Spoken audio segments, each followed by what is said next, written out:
골로새서 3장 20절에서 21절 말씀입니다. 같이 읽습니다. 자녀들아, 모든 일에 부모에게 순종하라. 이는 주 안에서 기쁘게 하는 것이니라. 아비들아, 너희 자녀를 노엽게 하지 말지니 낙심할까 함이라. 아멘. 기도하겠습니다. 하나님 아버지, 하나님의 말씀 앞에 있습니다. 하나님의 말씀이 주는 교훈을 잘 새겨서 순종해 주님이 주시는 은혜와 평강을 누리는 가정들이 다 되게 하여 주옵소서. 예수님의 이름으로 기도하옵나이다. 아멘. 자, 오늘이 어버이 주일로 교회선 지킵니다. 5월 가정의 달이고 첫째 주를 어린이 주일로, 그리고 둘째 주를 어버이 주일로 지키죠. 이렇게 가정의 달을 맞아서 어버이 주일, 어린이 주일 설교할 때마다 이런 생각이 듭니다. 먼저 이 부모님이 안 계신 분들 혹은 자녀가 없는 분들이 좀 소외감을 느끼지 않을까, 이 생각을 항상 합니다. 부모님이 안 계시는데 부모 공경이라든가 자녀가 없는데 자녀 사랑 이런 설교 들으면 나와는 좀 상관없게 느껴질 거 아닙니까? 혹시 이 중에도 그런 분들 있으시죠? 근데 여러분, 마음을 좀 바꾸셨으면 좋겠습니다. 절대 그렇지 않습니다. 일단 여러분, 부모와 가정, 전부 다 가정의 이야기죠. 부모와 자녀 다 가정 이야기죠. 그 가정의 시작이 결혼입니다. 바울 사도가 결혼에 대해서 이렇게 말씀합니다. 고린도전서 7장 38절에 보면, 그러므로 결혼하는 자도 잘하거니와 결혼하지 아니하는 자는 더 잘하는 것이니라. 무슨 말입니까? 결혼도 좋지만 결혼하지 않은 자는 더 좋다라고 말하죠. 그러니까 결혼해서 가정을 꾸리고 돌보는 거 정말 귀한데, 그렇지 않고 결혼하지 않고 오직 주의 일에 힘쓸 수 있는 것은 더 좋다, 이 말입니다. 여러분, 이 말씀을 넓혀서 오늘날 우리에게 적용을 한다면, 배우자가 있고 자녀가 있고 부모님이 계시면 너무 좋습니다. 그런 가정 있는 거 너무 좋은 겁니다. 그런데 배우자가 없어요. 먼저 죽었을 수도 있고 결혼을 못했을 수도 있고, 혹은 자녀가 없습니다. 혹은 부모님이 일찍 소천하셨습니다. 어떤 분은 부모님이 누군지도 모를 수도 있습니다.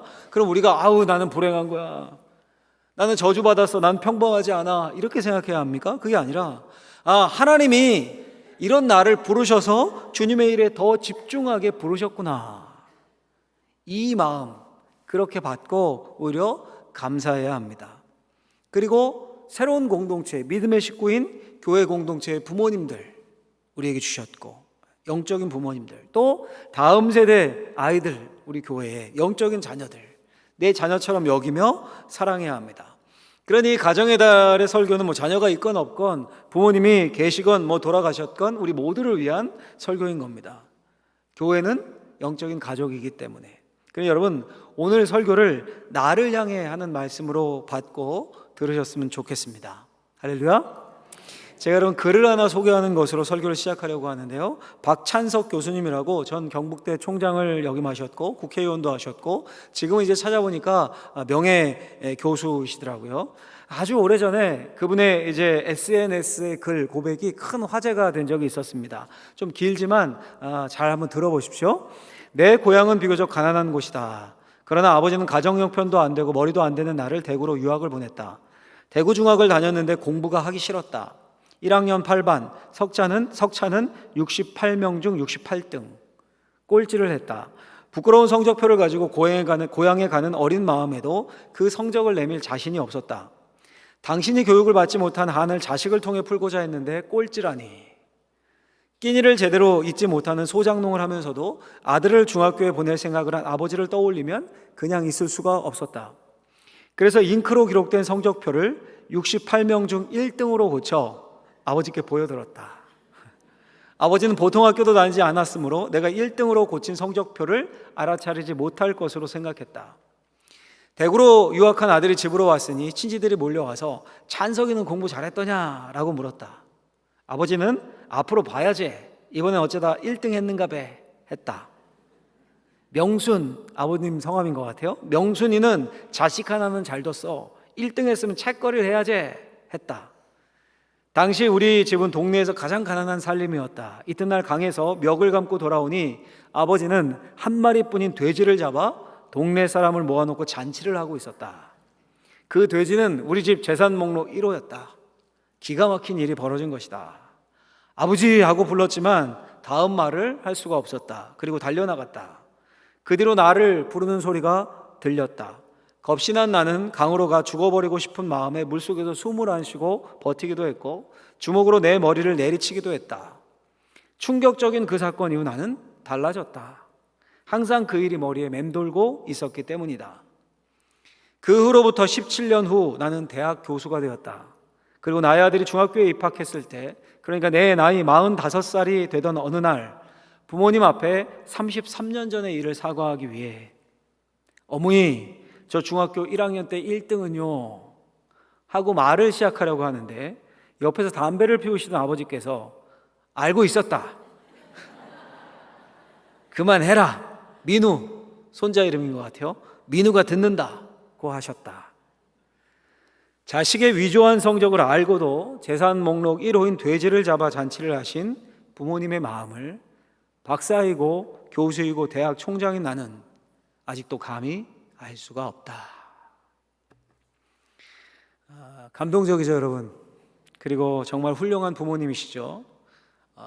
바라건대 저와 여러분들도 자녀들에게 이렇게 존경받는 그런 부모가 되셨으면 좋겠습니다.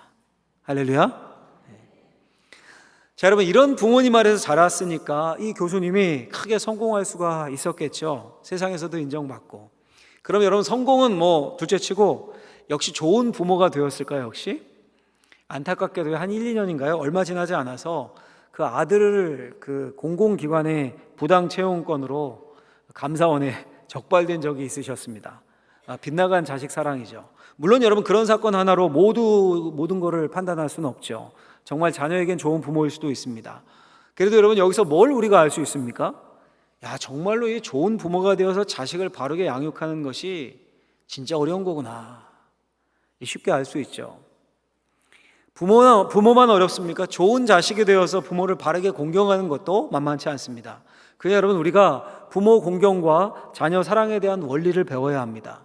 어디서 배워야 할까요? 당연히 하나님의 말씀인 성경에서 배워야 합니다. 성경에서. 복잡하지도 않습니다. 세상에서 굉장히 복잡합니다. 부모에 관한 책 찾아보십시오. 막 수천 권 나옵니다. 자녀 양육에 관한 책 제가 검색해봤는데 수천 권이 넘어요. 근데 성경은 그걸 다 요약해서 매우 단순하게 자녀에게 부모에게 딱 한 가지씩을 당부합니다. 뭡니까? 자녀들은 부모에게 순종하는 것, 부모들은 자녀들을 분노하지 않게 하는 것입니다. 이게 전부입니다. 너무 간단하죠, 여러분? 좋은 부모, 좋은 자녀가 되는 수많은 방법과 원리를 하나님이 딱 하나씩으로, 우리 머리 나빠서 그런지 딱 하나씩으로 요약해 놓으신 겁니다. 조금만 더 깊게 좀 생각해 보면, 먼저 자녀들에게 말씀합니다. 이곳에 계신 모든 자녀들은 마음에 새기셨으면 좋겠습니다. 마음에 새기는 차원으로 같이 한번 읽죠. 첫 번째 같이 읽습니다. 자녀들은 부모에게 순종해야 한다. 어떻게 해야 된다고요? 순종해야 한다. 오늘 골로새서 본문 3장 20절 보면, 자녀들아 모든 일에 부모에게 순종하라. 이는 주 안에서 기쁘게 하는 것이니라. 아멘. 자녀들이 부모에게 할 도리가 순종이랍니다. 순종이 무슨 뜻입니까? 국어사전을 찾아보니까 순순히 따름 이렇게 되어 있습니다. 순순히 따름. 그러니 부모의 뜻을 거스르지 않고 순순히 순하게 따르는 겁니다. 당장 이런 반문을 하는 분이 있을 수 있습니다. 목사님, 그 부모님이 연세 많이 드시고 이제 판단력도 흐려지셨는데 그 말 순순히 듣고 따랐다가 낭패 본 일이 한둘이 아닙니다. 그럴 수 있죠. 우리 부모님도 인간인데요, 늘 판단이 맞고 그의 뜻이 옳고 그런 건 아닙니다. 또 이상한 부모들도 분명히 있습니다.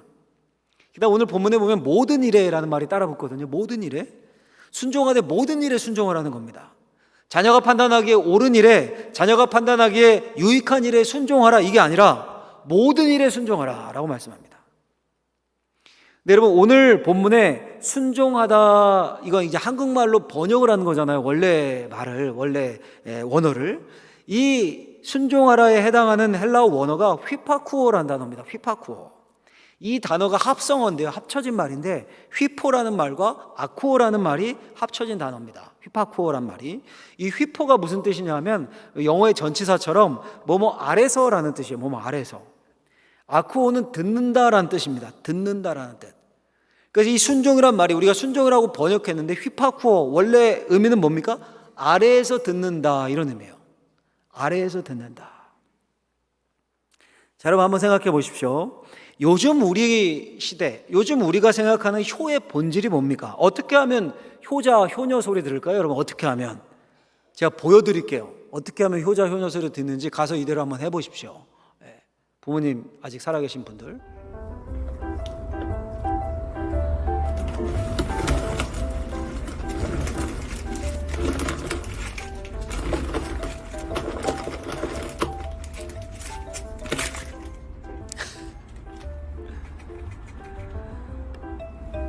자, 여러분 어떻습니까? 돈이 뚝 끊어지니까 갑자기 가슴이 철렁하죠. 더 나왔으면 좋겠는데. 우리 부모님 계신 분들 이거 다 해보십시오. 받으면 다 좋으시겠죠, 여러분? 좋으실 거예요. 제가 영상을 찾아보니까 이거 받는 이런 영상들도 있더라고요. 모든 부모님들 얼굴이 막 너무 좋아하면서 한박 꽃이 폈더라고요. 물론 이제 저렇게 준비한 자녀들의 정성 귀하죠. 효자, 효녀일 것 같아요. 근데 여러분, 솔직히 요즘 우리 시대의 부모 공경 효도를 어떻게 생각합니까? 돈이면 된다고 생각해요. 돈이면. 용돈 넉넉히 드리고 생활비 드리고 아예 거동이 불편해서 못 움직이면 요양시설 좋은데 모시고 그러면 효녀, 효자, 효도라고 생각합니다. 사람들은 부모님이 편하게 사실 수 있게 해드리는 것이 효의 본질이라고 생각합니다. 물론 중요합니다. 효에 있어서 굉장히 중요한 겁니다. 그런데 본질은 아닙니다. 본질은. 성경은 부모 공경, 효의 본질에 대해 분명하게 말씀합니다. 부모님이 말씀하실 때 교만하게 위에서 듣지 말고 겸손하게 아래에서 듣는 것이 효의 본질이고 그게 순종이라는 겁니다. 여러분, 왜 성경이 이렇게 말할까요? 자녀들이 부모의 말을 잘 안 듣기 때문입니다. 혹시 이곳에 계신 자녀분들 나이를 막론하고 나이 드신 분일수록 더합니다. 혹시 입버릇처럼 이런 말을 달고 살지 않으십니까? 아이, 엄마가 뭘 알아? 아이, 엄마 그게 언제적 이야기인데 그걸 아빠 그거 구식이에요. 그거 요즘 그렇게 하는 사람 없어요. 요즘에 어떤 시대인데. 부모가 말할 때마다, 부모님이 말할 때마다 듣기보다 말을 잘하고 면박을 줍니다. 당연히 부모님은 거절당한다는 생각이 드시겠죠. 그런 말을 듣는 순간 대화가 단절됩니다. 자녀들이 부모와 대화하는 시간을 아깝게 여깁니다. 용돈은 보낼지언정 말을 아래에서 들으려 하지 않습니다. 그냥 용돈 좀 보내고 선물 좀 보내면 효도했다고 생각합니다. 오히려 부모님이 자녀의 말을 아래에서 듣죠.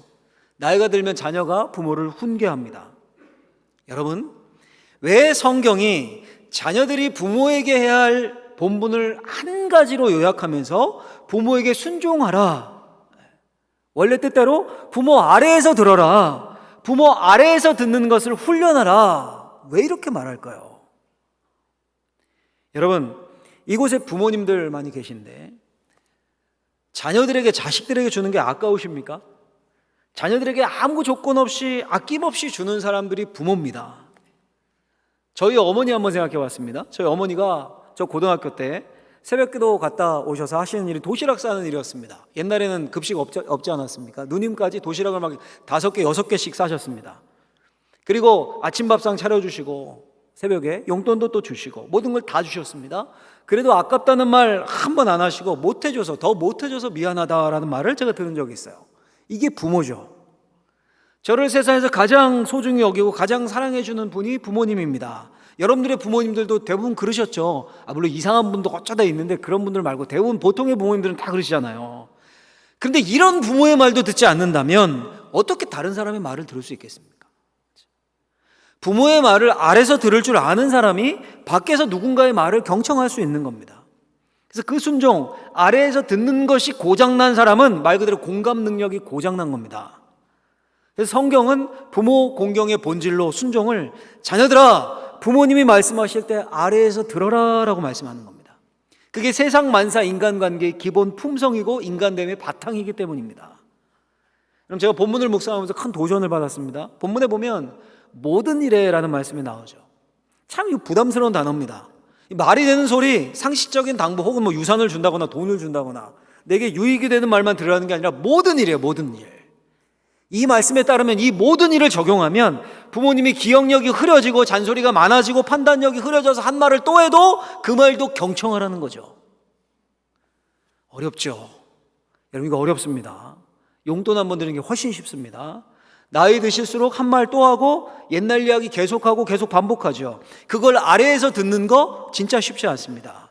근데 여러분 생각해 보십시오. 만약 그걸 맞장구 치면서 맞네 들을 때마다 처음 듣는 것처럼 공감하며 들어드릴 수 있다면 그 사람은 누구를 만나서 누구와 대화하고 무슨 말을 하든지 공감 능력 100점 아니겠습니까?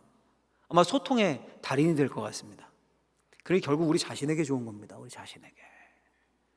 우리에게만 좋습니까? 이렇게 말씀하죠. 이는 주 안에서 기쁘시게 하는 것이니라.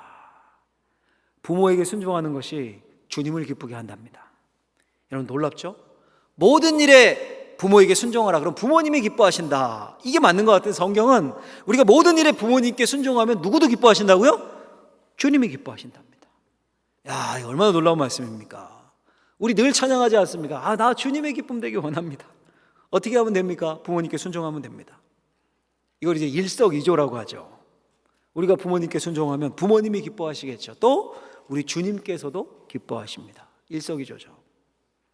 솔직히 여러분 거듭 말씀드리지만 연로한 부모님들 계시다면 그 말을 경청하고 순종하는 거 아래서 듣는 거 쉽지 않습니다. 또 시대에 안 맞는 말씀 하시고 말도 안 되는 억지도 부르실 수도 있고 그럴 수도 있습니다. 근데 그때도 경청하면서 무슨 생각하면 되는 겁니까? 내가 지금 부모님께 순종하는 것이 주님을 기쁘시게 하는 것이지, 이렇게 생각하시면 되는 겁니다. 사도 바울이 이런 말씀을 합니다. 에베소 5장 10절 말씀을 보면 주를 기쁘시게 할 것이 무엇인가 시험하여 보라. 주님을 기쁘시게 할 것이 뭔지 시험 분별하라는 겁니다. 뭘 주님이 기뻐하십니까? 두말할 것 없이 하나님의 말씀을 지키는 것입니다. 그 하나님의 말씀을 쥐어짜면 요약이 10계명이죠. 10계명. 10계명에서 이웃사랑에 관한 계명이 5계명부터 10계명까지입니다. 한번 보십시오. 여러분 생각해 보십시오. 6계명이 살인하지 말랍니다. 살인하지 말라. 이 중에서 살인 좀 해보신 분? 없죠. 살인해 보신 분. 7계명은요 간음하지 말라요. 이 중에서 간음해 보신 분, 바람 펴 보신 분, 이건 좀 있을 수도 있어요. 그래도 거의 없으실 거예요. 거의. 8계명이 도둑질하지 말라. 도둑질 해보신 분, 이건 좀 있을 수 있을 것 같은데 어쩌다 가끔, 특별히 어릴 때. 근데 지금도 종종 도둑질하면서 사시는 분 거의 없죠. 없으실 겁니다. 그럼 무슨 말입니까? 우리가 주님이 기뻐하실 이웃사랑의 요양인 10계명을 진짜 지키고 있는 거예요. 문자 그대로 지키는 경우가 많습니다. 근데 그 이웃사랑의 시작인 5계명, 내 부모를 공경하라입니다. 모든 일에 내 부모에게 순종하라. 잘 지키십니까? 오히려 잘 못 지키는 거 같지 않습니까? 괜히 엄마한테 화내고 엄마가 뭘 알아, 듣기 싫어하고 아빠 그거 시대에 안 맞는다니까요. 그러니까 여러분 주님이 기뻐하실 일이 무엇인지 분별할 때 제 1순위가 자녀들아 모든 일에 부모에게 순종하라. 심지어 부모님께 순종하면 주님이 너무 기뻐하신다라고 말해요. 그래서 에베소에 보면 약속까지 달아놓으셨습니다. 에베소 6장 2절에서 3절 말씀 보면 내 아버지와 어머니를 공경하라. 이것은 약속 있는 첫 계명이니 이로써 내가 잘되고 땅에서 장수하리라. 아멘. 10계명에서 유일하게 축복이 붙어있는 계명이 부모 공경입니다. 그것도 잘되고 어디서 장수한다고요? 땅에서. 하늘의 복이 아니라 이 땅에서 우리 사는 날 동안에 복 주시겠다는 겁니다. 그러니까 여러분 부모 순종으로 공감의 달인이 되시면 분명히 이 땅에서도 잘 되실 겁니다. 하나님의 약속 아닙니까? 그러니까 여러분 오늘 말씀을 마음에 잘 새기셔서 이곳에 있는 모든 자녀된 분들 모든 일에 부모에게 순종할 수 있기를 예수님의 이름으로 축원합니다. 자, 여러분 한 가지가 더 있어요. 이제 한 가지가 더. 이제 부모님들에게 주시는 당부 한 가지입니다. 이것도 매우 간단합니다. 뭡니까? 두 번째, 같이 한번 읽어보겠습니다. 부모들은 자녀들을 분노하지 않게 해야 한다. 자녀들을 분노하지 않게 해야 된다. 21절 오늘 본문에 이렇게 말씀합니다. 아비들아 너희 자녀를 노엽게 하지 말지니 낙심할까 함이라. 아비들아라고 말씀하죠. 이거 아빠한테 하는 말이다, 엄마인 나는 상관없네, 이거 아닙니다. 여러분 당연히 어머님도 포함하지만 특별히 아버지에게 주신 말씀은 맞아요. 왜냐하면 고대 세계 가정에서 최종 결정권자가 아버지였거든요. 아버지가. 그러니까 지금도 가정의 최종 결정권자에게 주는 말씀으로 받으시면 돼요. 그래서 이건 어머니일 수도 있겠죠. 요즘 시대가 많이 변했으니까. 너희 자녀를 노엽게 하지 말지니, 노엽게 한다라는 말은 분노가 쌓이지 말게 하라는 겁니다. 표준 세번역 번역을 보면 자녀들을 격분하게 하지 마십시오 이렇게 되어 있습니다. 그러니까 자녀들의 마음에 분노가 쌓이면 어떻게 됩니까? 낙심할까 함이라. 낙심할까 함이라. 자녀들이 낙심합니다. 여기에 사용된 낙심하다라는 원어의 의미가 이런 의미예요. 의욕을 잃을 정도로 용기를 잃은, 이런 뜻입니다. 무슨 말입니까? 부모들이 자녀들의 마음에 분노가 쌓이게 해서 삶의 열정을 잃어버리게 만들지 말라는 겁니다. 여러분, 성경은 하나님의 말씀입니다. 믿으시죠? 하나님의 말씀이 자녀 교육의 원리를 말씀하시는 겁니다. 딱 한 가지로. 아이들의 마음에 분노가 쌓이면 삶의 열정을 잃어버립니다. 부모들이 이걸 잊지 말라는 겁니다. 아이들의 마음에서 살고 싶은 생각, 삶에 대한 열정이 없어진다. 이게 얼마나 무서운 일입니까? 가장 큰 저주죠. 아이들은 생명인데 그 생명이 살고 싶은 마음이 없어집니다. 죽고 싶습니다. 이보다 더 큰 저주가 있습니까? 히브리어에 보면 저주에 해당하는 말이 묵다라는 뜻을 가져요. 묵다. 그러니까 마음에 분노가 쌓이고 그 분노에 아이들이 묶이는 겁니다. 묶여요. 묶여서 무기력하게 됩니다. 삶의 의욕을 잃습니다. 삶의 열정과 용기가 사라집니다. 여러분, 우리가 흔히 그 사춘기라는 말을 쓰죠. 사춘기 자녀들 혹은 손주들이 사춘기이고 이런 우리 할머니, 할아버지나 부모님들이 이 중에 계실 텐데, 사춘기 되면 부모와 자꾸 충돌하고 말하다 보면 금방 말싸움 되고 반복되다 이제 학교 갔다 오면 이제 자기 방에서 안 나오고, 보통 그때 부모님들이 어떻게 생각합니까? 사춘기니까 뭐 다 그렇지, 다 겪는 거니까 뭐 지나가면 괜찮을 거야, 사춘기니까. 혹은 이런 분도 있어요. 야, 너 사춘기냐? 난 갱년기다. 야, 사춘기랑 갱년기랑 싸우면 갱년기가 이긴다, 이러면서 막 붙는 분도 있고. 이렇게 스스로 위안을 삼는데 맞는 겁니까, 여러분? 정말로? 오히려 여러분, 그 사춘기 시절이 부모와의 대화나 소통이 더 적극적으로 이루어져야 하는 골든타임이다 라는 연구가 훨씬 더 많습니다. 뇌의학계의 연구에 따르면 14세부터 16세가 되면 부모에게만 의존했던 아이들이 독립적인 인격체로 어른이 될 준비를 할 시기라는 겁니다. 이 시기에 호르몬, 뇌, 심리적 구조 이런 게 다 바뀐답니다. 특히 대뇌가 폭발적으로 변한다고 합니다. 효율적인 뇌 구조로 변화되는 거죠. 예를 들면 어릴 때부터 뇌의 예술적 영역을 잘 사용하지 않았다면 그 부분은 이제 쓸데없는 영역으로 여기고 좀 이제 잘려나가고, 언어 영역을 어릴 때부터 막 발달시켜 줬으면 그건 더 발전하고, 그러니까 그때 전인적인 교육이 굉장히 중요한 거겠죠. 근데 놀라운 사실은 그 시기에 부모의 잔소리가 자녀들의 이성적 사고를 멈추게 한다는 거예요. 부모들은 자꾸 잔소리를 하는데 오히려 그게 안 좋다는 거예요. 미국 피츠버그 의대와 UC 버클리 하버드대 공동 연구팀이 이런 연구를 했습니다. 평균 나이 14살 정도 되는 청소년을 모집한 다음에 32명 그 아이들에게 어머니의 잔소리를 녹음한 음성을 30초 정도 들려준 거예요. 막 쓸데없는 잔소리 하는 걸 막 30초 정도 들려주면서 뇌의 활성도를 측정한 겁니다. 근데 그때 아이들의 이성적 사고가 정지되는 결과가 나왔다는 겁니다. 여러분, 오늘 말씀이 굉장히 놀라운 겁니다. 아비들아, 너희 자녀를 노엽게 하지 말지니 낙심할까 함이라. 그러니까 자녀들과 소통이 안 되시는 것을 당연히 여기시면 안 됩니다. 그 성적으로 뭘 하겠어, 너 그렇게 살려면 나가 죽어라, 결혼 안 하고 뭐 하는 거냐, 야 언제 취직할래, 언제 사람 될래, 내가 너 때문에 못 살겠다. 여러분, 그런다고 취직합니까? 그런다고 결혼합니까? 온갖 잔소리로 자녀들의 마음에 분노가 쌓이게 해서는 안 된다는 겁니다. 아이들이 저주로 묶입니다. 성경에 따르면 삶의 의욕을 잃고 용기를 잃습니다. 삶의 열정을 잃습니다. 여러분, 청소년 가출 1위가요 말 안 통하는 부모라고 합니다. 올해 5월 4일자 조선일보 기사에 실린 내용인데요, 가출 청소년 423명을 이제 데려다가 심층 면접 조사를 한 결과인데요, 청소년들이 가출하는 이유가 예를 들면 이제 가정의 해체 이런 거 있죠. 부모님의 이혼, 뭐 부모님의 사망, 이런 것보다 소통 부재가 훨씬 더 크답니다. 55.1%. 부모의 이혼이나 재혼이 6.5%였는데 10배 가까이 높은 겁니다. 소통의 부재가. 오늘 말씀 역시 그대로입니다.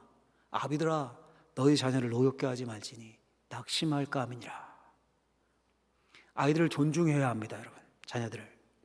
어린 자녀건 장성한 자녀건 존중받는다고 느껴야 분노가 안 쌓입니다. 존중하지 않고 대화가 단절되고 마음에 분노가 쌓입니다. 물론 여러분, 존중하라는 말이 애들 말이면 다 들어주고 오냐오냐 이게 아니죠. 그게 아니죠. 분명히 에베소서에서는 너희 자녀를 노엽게 하지 말고 오직 주의 교훈과 훈계로 양육하라라고 되어 있습니다. 교훈과 훈계로 양육해야 합니다. 그렇죠. 길을 지도해줘야 돼요. 꼬맹이들 뭘 합니까? 장성한 애들이나 판단하는 거고, 어린아이들은 알맞게 길을 지도해줘야 되죠. 교훈과 훈계로 양육해야 합니다. 근데 그것도 존중할 때 가능한 겁니다. 존중을 못 받고 말이 안 통한다고 생각하는데 교훈이 먹힙니까? 양육이 됩니까? 안 되죠. 불가능하죠. 아이들 말은 듣지도 않고 윽박지르고 욕하고 심지어 때리고, 이런 부모가 얼마나 많은지 모릅니다. 여러분, 바꿔놓고 생각해 보십시오. 여러분들도 억울하고 부당하다고 생각하면 분노가 쌓이지 않습니까? 분노가. 그럼 신뢰가 깨지고 그 사람과 말하기 싫죠. 우리 아이들도 똑같은 겁니다. 여러분, 우리 모두에게 한 아버지가 계셔요. 누굽니까? 하나님 아버지. 한 아버지가 계십니다. 하나님 아버지가 우리를 어떻게 대하십니까? 여러분, 창세기 2장에 보면 이런 말씀이 나와요. 창세기 2장 18절 말씀을 보면 여호와 하나님이 이르시되 사람이 혼자 사는 것이 좋지 아니하니 내가 그를 위하여 돕는 배필을 지으리라 하시니라. 아멘. 하나님이 아담을 창조하고 보니 혼자 있는 게 이게 좋지 않아 보였습니다. 그래서 돕는 배필을 지어야겠다 생각을 하셨습니다. 여러분, 하나님의 판단은 틀림없고 분명하죠. 정확하죠. 아담에게 이거 물어볼 것도 없이요, 아담에게 100% 좋은 겁니다. 하나님이 그렇게 보시고 판단하셨으니까. 그럼 여러분 어때요? 18절 말씀인데 이게 바로 19절에 돕는 배필인 하와를 짠! 그렇게 창조하십니까? 그렇게 해야 되는 거 아닙니까? 근데 하와를 먼저 지으신 게 아니라 19절 말씀, 이어지는 19절 말씀을 보면 각종 들짐승들과 각종 새를 지으십니다. 하나님이 먼저. 그리고 아담 앞으로 그들을 이끌어 들이십니다. 아담 앞에 데려가셔서 쭉 지나가게 하시면서 이름을 짓게 만드십니다. 이름을. 여러분, 이름을 지으려면 어떻게 해야 돼요? 꼼꼼히 살펴야 될 거 아닙니까? 특성이 어떻고 뭐라고 지어야 될까? 꼼꼼히 살펴야 되겠죠. 아담이 쫙 자기 앞에 나와서 지나가는 각종 짐승과 새들을 꼼꼼히 관찰합니다. 그러면서 이름을 하나하나 지어주는 겁니다. 그러다 뭘 발견합니까? 자기한테만 짝이 없는 걸 발견합니다. 다른 동물들은 다 짝이 있는데 자신은 없어요. 그래서 바로 이어지는 창세기 2장 20절 말씀을 보면 공동번역 버전으로 한번 읽어보면 같이 한번 읽어보겠습니다. 이렇게 아담은 들짐승에 이름을 붙여주었지만 그 가운데는 그의 이를 거둘 짝이 보이지 않았다. 아멘. 무슨 말입니까? 다 짝이 있어서 지나가는데 자신의 짝, 자신의 돕는 배필은 보지 못했다는 겁니다. 찾지 못한 겁니다. 그러니 아담이 자신에게도 돕는 배필이 필요함을, 짝이 있어야 함을 깨달은 거죠. 깨달은 겁니다. 그리고 그 다음에 21절에 보면 공동번역 성경으로 보면 그래서라는 말로 시작하는데, 그래서 하나님이 아담을 잠들게 하시고 그의 갈빗대로 돕는 배필인 하와를 만드십니다. 창조하십니다. 야, 여러분, 이렇게 존중하고 이렇게 인격적일 수 있습니까? 하나님이 바로 하와를 딱 만드셔서, 하나님의 판단은 정확하잖아요. 분명하지 않습니까? 확실한 거 아닙니까? 그러니 바로 아담에게 하와 딱 만들어 놓으시고 옆에 놓으시고, 야, 너 내가 보니까 돕는 배필 필요하다. 앞으로 얘랑 살아라. 너 혼자 살면 힘들다. 늙어봐라. 혼자 살면 힘들다. 군소리 말고 내가 데려온 하와랑 살아라. 이렇게 하셨습니까? 그렇게 안 하셨어요. 놀랍게도 자신의 생각을 아담에게 주입하고 강요하지 않으시고 오히려 아담에게 깨닫게 하셨습니다. 아담을 존중하셨습니다. 그 존중을 받고 아담이 하와를 보니 너무 좋은 거예요. 이게, 야, 이는 내 뼈 중에 뼈요 내 살 중에 살이로다. 신이 나서 노래를 지어 부릅니다. 인류 최초의 세레나데예요. 여러분, 혹시 이 중에 가정에서 부모와 자식 간의 관계에서 이미 자녀들의 마음에 분노가 쌓일 대로 쌓인 분들 있으십니까? 여러분들이 아시죠? 늦었다고 생각할 때가 가장 빠른 때입니다. 아이들에게 표현하십시오. 아빠가 미안하다. 엄마가 이해 못해서 미안하다. 하나님이 도우셔서 기적이 일어날 줄로 믿습니다. 우리 자녀들은 회복력이 강합니다. 자녀들에게뿐이 아니라 부모님께 불순종한 것이 떠오르십니까?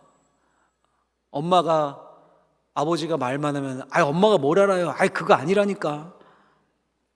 아래서 듣지 않았던 것들이 떠오르십니까? 역시 용서를 구하십시오. 용서는 하나님의 성품입니다. 하나님이 죽을 수밖에 없는, 죄로 죽을 수밖에 없는 죄인인 우리를 십자가로 용서하지 않으셨습니까? 여러분, 오늘 너무도 분명한 이 부모 공경의 원리, 자녀 사랑의 원리를 잊지 않으셨으면 좋겠습니다. 딱 한 가지씩이에요. 딱 한 가지씩. 자녀들은 부모에게 순종해라. 부모의 아래에서 들어라. 부모들은 자녀를 분노하게 하지 말아라. 그들을 저주에 묶이게, 삶의 용기를 잃게 하지 말아라. 여러분, 이 말씀을 순종하면 하나님이 우리 가정에게 놀라운 축복을 더해 주실 줄로 믿습니다. 하나님의 은혜와 평강이 저와 여러분들의 가정 안에, 우리 부모와 자녀된 관계 안에 머물게 되기를 예수님의 이름으로 축원합니다. 기도하겠습니다. 하나님, 감사합니다. 하나님, 우리 인간됨의 기본 원리들을 말씀을 통해 알려주셨습니다. 잘 순종하게 하시고 잘 실천해서 우리의 가정 내 관계들이 다 천국을 맛보는 그런 귀한 복이 임하게 하여 주옵소서. 예수님의 이름으로 기도하옵나이다. 아멘.